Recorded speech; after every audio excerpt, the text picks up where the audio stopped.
मुहर्रम की 10वीं तारीख यानी यौम ए आसूरा, एक ऐसा दिन जो इतिहास के पन्नों में हजरत इमाम हुसैन और उनके साथियों की शहादत और हक की लड़ाई की याद दिलाता है। उत्तर प्रदेश के औद्योगिक शहर कानपुर से इस बार अकीदत, सब्र और सबसे बढ़कर आपसी भाईचारे की एक ऐसी मिसाल सामने आई है जिसने हर देशवासी का दिल जीत लिया। हम आपको ले चलेंगे कानपुर की उन सडरेचकों पर जहां शुक्रवार सुबह से लेकर देर रात तक या हुसैन की सदाएं गूंजती रहीं। कैसे मजहब की दीवारों को तोड़कर पूरा शहर इस जुलूस का गवाह बना। शुक्रवार सुबह करीब 10 बजे से ही कानपुर के अलग अलग कोनों में अकीदतमंदों का जुटना शुरू हो गया था। नई सड़क परेड मूलगंज, बेकनगंज और परमपुरवा जैसे ऐतिहासिक और व्यस्त इलाकों से पारंपरिक ताजिया जुलूसों की शुरुआत हुई। शहर के कोने कोने से उठे ये छोटे बड़े जुलूस धीरे धीरे बड्ढी करबला, छोटी करबला और बगाही करबला की तरफ बढ़ने लगे।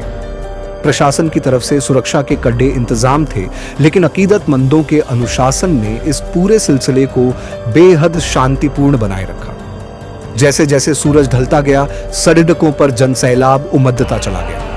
अगर हम कानपुर दक्षिण की बात करें तो यहाँ का सबसे बड़ा और मुख्य आकर्षण रहा परमपुरवा से उठने वाला जुलूस।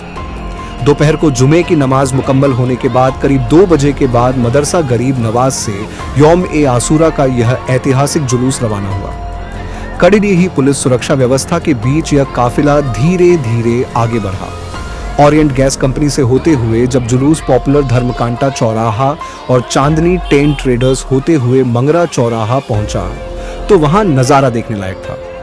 चांदनी टेंट ट्रेडर्स के मालिक रफीक अहमद, रईश अहमद और इदरीस अहमद ने पूरे अदब और एहतराम के साथ इस जुलूस का इस्तकबाल किया और अकीदतमंदों की हौसला अफजाई की। इस जुलूस की सबसे खूबसूरत बात यह थी कि इसमें सिर्फ एक मजहब के लोग नहीं बल्कि पूरा कानपुर शामिल था। मगरे चौराहे पर बुटानी कबाडी की ओर से अकीदतमंदों के लिए लंगर के बेहद खास इंतजाम किए गए थे। और जब यह जुलूस जालपा देवी चौराहा और भारतीय गैस गोदाम होते हुए हिंदू बाहुल इलाके सुलभ शौचालय के पास पहुंचा तो वहां की तस्वीरों ने सबका दिल जीत लिया। एक तरफ चांद और उनके साथियों के साथ मेराज अहमद व मुख्तार अहमद ने लंगर का आयोजन किया था, तो ठीक दूसरी तरफ राहुल पासवान, गगन पासवान और उनके साथियों ने पूरी गर्मजोशी से जुलूस में शामिल लोगों का स्वागत किया। इसके बाद काफिला अग्रवाल ज्वेलर्स और राजा टेलीकॉम होते हुए झंडा वाला चौराहा पहुंचा। यहाँ की राजनीति और सामाजिक एकता देखिए। एक तरफ जहां भाजपा पार्षद विद्या वर्मा इस जुलूस में शामिल होकर अकीदतमंदों का हौसला बढ़ा रही थी, वहीं दूसरी तरफ मलिक हार्डवेयर के मालिक नूर मोहम्मद, पूर्व पार्षद राकेश पासवान और अरविंद व उनके साथियों ने मिलकर हिंदू मुस्लिम भाईचारे का एक ऐसा गुलदस्ता पेश किया जो आज के दौर में मिसाल है। मुहर्रम के मौके पर लंगर और सबील लगाने की परंपरा सदियों पुरानी है। ये इस बात का प्रतीक है कि करबला में जो प्यास और भूख का इम्तिहान था, उसकी याद में आज कोई भी इंसान भूखा या प्यासा न रहे। परमपुरवा पुलिस चौकी पार कर जब जुलूस मुस्लिम बहुल इलाके में आया तो गुलाब जेंट्स पार्लर के मालिक एजाज अहमद और उनके भाई गुलाब बड़े पैमाने पर लंगर लुटाते दिखे। जनता प्रोविजन स्टोर के मालिक नौशाद आलम और शबाब आलम ने भी जुलूस में शामिल लोगों के लिए खाने पीने के मुकम्मल इंतजाम किए थे। थोड़ा आगे बढ़ने पर मेराज अहमद कुरैशी अपने तीनों बेटों के साथ घर के बाहर अकीदतमंदों की सेवा में जुटे थे। हाशमी हॉस्पिटल के बगल में शाफी मेडिसिन हाउस के मालिक मुसर्रफ हाशमी अपने परिवार के साथ पलकें बिछाए जुलूस का इंतजार कर रहे थे। वहीं बगल में पप्पू भाई के शरबत का लंगर लोगों को इस उमस भरी गर्मी में राहत दे रहा था। सिटी पैरामेडिकल के मालिक डॉक्टर अनीस हाशमी, हॉस्पिटल के मैनेजर अंबर हाशमी और वारसी टेंट हाउस के मालिक बबलू वारसी ने भी अपनी तरफ से खिदमत में कोई कसर नहीं छोड़ी। शाम ढलते ढलते जामा मस्जिद के आगे हाफिज अहमद और इलाके के युवाओं ने इमाम हुसैन की बारगाह में सलाम पेश किया।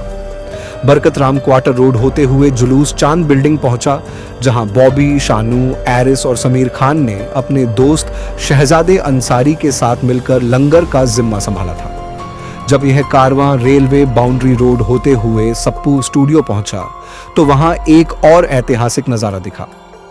यहां सप्पू सिद्दीकी और अमित सोनकर जैसे कई नेता सियासत को किनारे रखकर एक साथ खड्डी थे।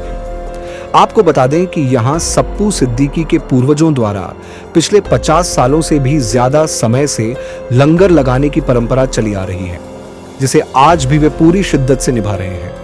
आखिर में नहेरिया चौराहा पर नहेरिया वाली मस्जिद का ताजिया भी इस मुख्य जुलूस में शामिल हो गया। यहां से ढकना पूर्वा ट्रांसपोर्ट नगर, नया पुल और 4 रोड चौराहा होते हुए यह विशाल जनसमूह बगाही करबला में दाखिल हुआ। देर रात अकीदतमंदों ने नम आंखों से अपने अपने ताजिए ठंडे यानी दफन किए और हाथ उठाकर मुल्क की तरक्की, अमन, चौन और आपसी भाईचारे के लिए दुआएं मांगी।